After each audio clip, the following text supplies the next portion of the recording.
welcome back to my channel. It's your boy D Dyson.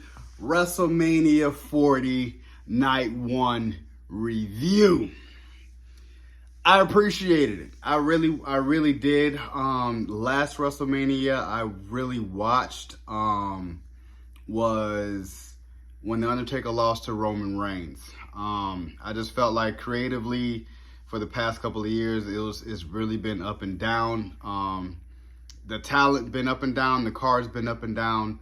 I did really miss a couple of highlight WrestleMania matches that, you know, I went and watched clips of. I went and watched the actual match.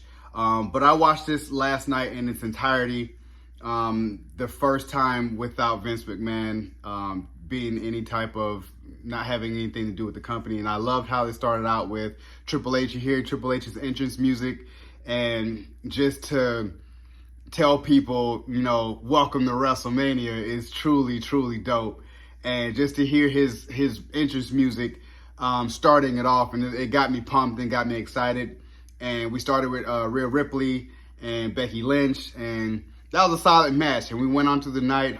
Some of the highlights, I really was telling myself, I'm like, the ladder match was really a highlight, the 6-man tag ladder match, and I was like, this is cool.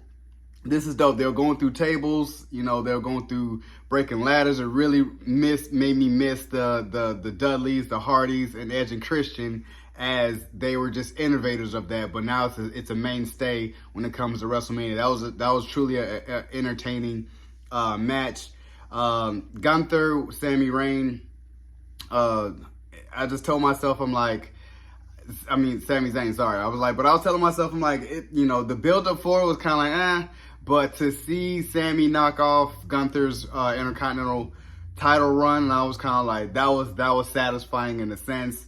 Uso versus Uso, I thought that it would be more high flying, but it was just kind of like a super kick mega fest. I think that was the not saying the worst match, but it truly kind of was like the bottom match of the whole WrestleMania Night 1. I thought it would have been a lot more sparks flying, but it was the fact that they were trying to protect each other in a lot of ways. So I was like, okay, that's cool. And I was just kind of telling myself, I haven't seen a brother versus brother since the Matt and Jeff and the original one with Brett and Owen. I feel like that's always going to be the mainstay. Top tier brother versus brother is always going to be Brett versus Owen, because they really put on a clinic for WrestleMania 10.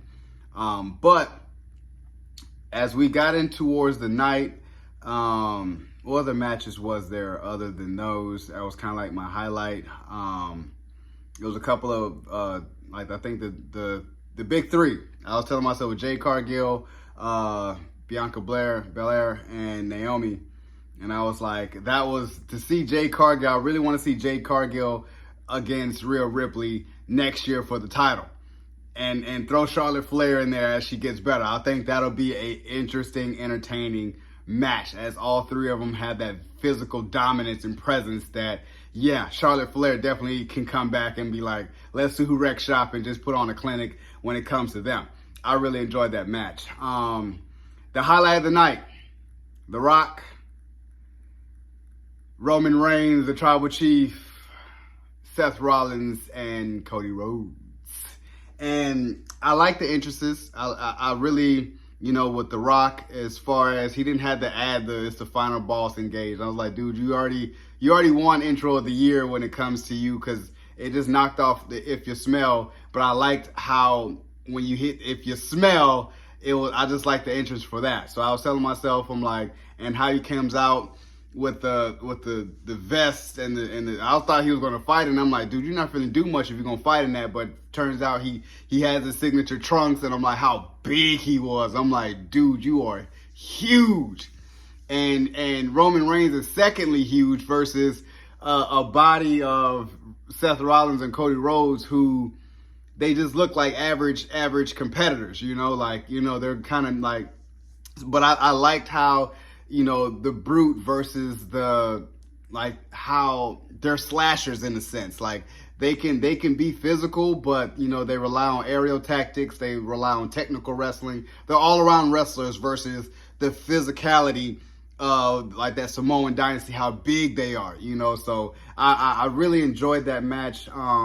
Watching TheRock really, you know, it was a couple of stumbles here and there, but I was telling myself, I'm like, he still got it. He still can be wrestling. I really want to see, especially when Roman Reigns speared TheRock. I'm like, they're going to use that. And I think that that's a build-up for next year's, because it's just going to be Roman Reigns versus TheRock, and it's going to be about just the Samoan dynasty. It's not going to be about the title. Hopefully tonight that Cody wins, that it's about the title. And if Cody wins, I really do, but I can understand if Roman Reigns still retains as well, because he wants to break that Hulk Hogan run. Somebody needs to break it.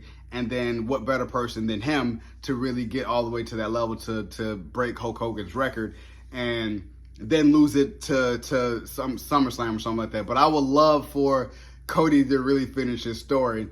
I'm part of the Cody Kai Babies. You know, I really want Cody to finish his story, but I can understand if Roman Reigns still retains. But I would love to see Roman Reigns versus TheRock in just a separate WrestleMania match come next year.